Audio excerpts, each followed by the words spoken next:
And just like that, WWDC 2026 is over. And I'll be honest, this year wasn't exactly jam-packed with new features. But after letting it sink in, there's a few things that Apple absolutely nailed, and a few things that left me wondering, what were they thinking?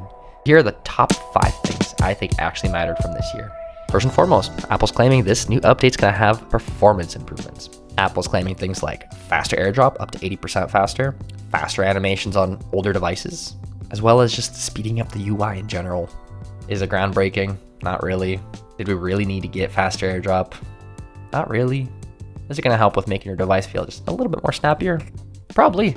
Nothing groundbreaking here. Things are just gonna run a little faster, but honestly, that's what Apple needs right now. My device, the 16 Pro, has been so laggy. This is well overdue for Apple. All right, number 2, general quality of life improvements. So things like the iMessage send indicator finally changed. So what that means is if you're sending a photo and a text message at the same time, your text actually goes through without having to wait for the photo to upload. Honestly, that's gonna save you more than once. Next thing, Apple also boasts smoother network transitions. This is great for situations like when you're in your backyard, you're close enough to catch the Wi-Fi, but the Wi-Fi signal's super slow. This is gonna solve that. I can't even begin to tell you how often I have to go through and manually turn off Wi-Fi every time I'm sitting in the car in our parking lot here because the Wi-Fi is so slow out there. It happens literally daily. Another quality of life improvement, they added a slider for liquid glass. So if you don't particularly like the super glossy, shiny, clear liquid glass, you can actually tint it and do anything in between. Nice. And this one right here is what I'm excited for the most. They finally added EQ for AirPods. That means that these can finally be tuned to sound exactly how I want them to sound. Think there's too much bass? Get rid of the bass. Want a little bit more bass? Crank it up. Now, if that works in practice, I have no idea. So stay tuned, I'll have to try it out. All right, point number 3. Apple has finally added improvements for kids' safety and screen time. I don't have a kid. This doesn't necessarily apply to me right now, but I can see this being extremely useful for parents who want to control what their kids see and what they don't see, especially if they're really, really young. They added time allowances, schedules. They even added approvals for specific websites. So the parent will literally get a text message whenever their kid tries to access a new website. All right, number 4. So the photo app got a couple changes. And I'll be honest, I was really hoping for a complete redesign. I do not like the way the current Photos app works. It's just way too confusing, way too clunky. You gotta click around a million times to get the right window to pop up. It's a mess. Apple, really, you need to change this. But that aside, they did add a few cool features. First of all, the cleanup feature is actually a lot better now. So theoretically, it's now better at predicting what is behind the object that you're trying to remove and intelligently filling that in. There's also an extend feature, which allows you to extend the background of any image that you have, as well as a reframe feature, which basically allows you to shift how you frame your subject in any of your photos. And the coolest thing about this is the fact that this works on any photos you've ever taken from your phone or even other cameras. Pretty neat. Apple also managed to squeeze in another update on how shared photos work, now allowing people who have Android devices to add to your iPhone library. Shout out to my Android users out there. All right, the 5th and final thing would be the new AI Siri, or should I say Siri AI, which stands for Apple Intelligence, apparently, not artificial intelligence. Besides the point. I'll be honest, this is really reminding me of 2024.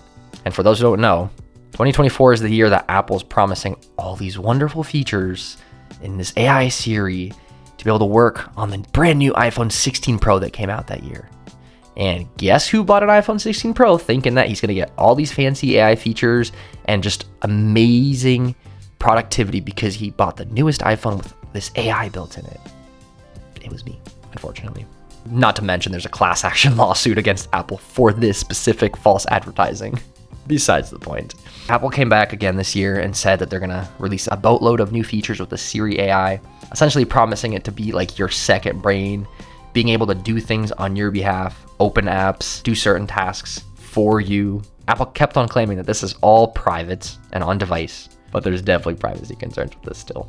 This new Siri, which mind you, will have its own button in the camera app now, will also be able to do visual tasks. So you'll be able to take photos of something and it should be able to pop out with an answer. Apple also gave it a standalone app. So now you're gonna have a Siri app on your phone, which all your previous conversations, anything you took photos of, anything you asked will be in that app. Not sure if that's very useful. It reminds me of ChatGPT and any other chatbot app, but we'll have to wait and see.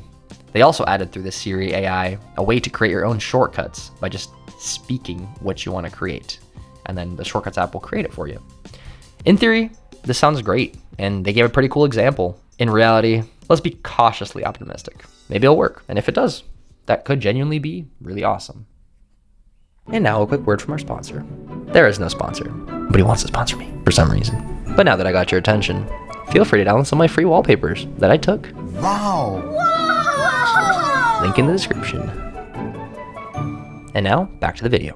All right, now we're down to our 3 things that were genuinely disappointing about this event. And I'll be honest, there was more than 3, but I just had to narrow it down to 3. Number 1, this is very disappointing for me. There were no major changes to the camera app itself. Essentially what that means is your camera app just looks the same like it used to. Nothing new, nothing old, kind of still works. Still got these really annoying slidable tabs here that you mess up half the time because you can't figure out where that is. Still don't have much control over the actual settings. It's not looking good. And this is one that I was really hoping for this year. So Apple, please change it. Maybe when you release the iPhone 18. Maybe? Please? Please? Genuinely need this. In the meantime, apps like Blackmagic Cam, Perla, or Project Indigo, for those who like to take photos, are still really good options. They get the job done. It's just not the default app. Number 2 on things that were disappointing in this event. Image Playground. Apple, why do we need this? Nobody asked for this. All right, in all seriousness, it seemed like they finally updated a couple things. You're allowed to edit photorealistic photos now. You can prompt it to change certain things. The example they gave in the keynote with the birthday cake and adding candles, I'll be honest, I was cringing the whole entire time watching this. We don't need an Image Playground app, Apple. We have other apps for this if we really wanted to. That being said, I guess I have the option to just not open it and uninstall it, so that's probably what I'll do on day 1. I don't know. I just don't like the idea of having an app generating AI slop on my phone. To each their own, I guess. And last but not least, number 3, there actually seemed to be a few elements of the animation that got slower. For example, somebody trying out the macOS beta reported that it was literally running slower when you did transitions between your multiple windows. Like, Apple, come on. You're literally claiming to be faster this year. Why are you slowing things down in other areas? I get it. It's not in all apps. It's not in all areas. But still, can we just keep everything running smooth and fast? Is that too much to ask for? I didn't really think it was. All that to say, we'll have to wait and see how things play out as people get to testing it. All right, that's it. I know WWDC this year was nothing fancy, nothing flashy, but I honestly think that that is what we needed this year. We just need stability. I need my devices to just work. And that's something Apple really, really needs to focus on this year. Under the assumption that all the fixes they claim to fix actually get fixed. That being said, if you like what you see here, make sure to follow for more. If you like the wallpapers, download them. They're completely free. I know at least one of you guys is going to ask about it. So this matte screen protector, got it off Amazon, super cheap. I actually put it on by accident, but I think I kind of like it. Look at that glare. Boom. Exactly. No glare. So if you want to purchase that, got links to all my equipment in the description. If you have any video ideas or have anything you want me to test out, let me know in the description. All right. Now make sure to get up, go outside, and touch some grass. See you next time.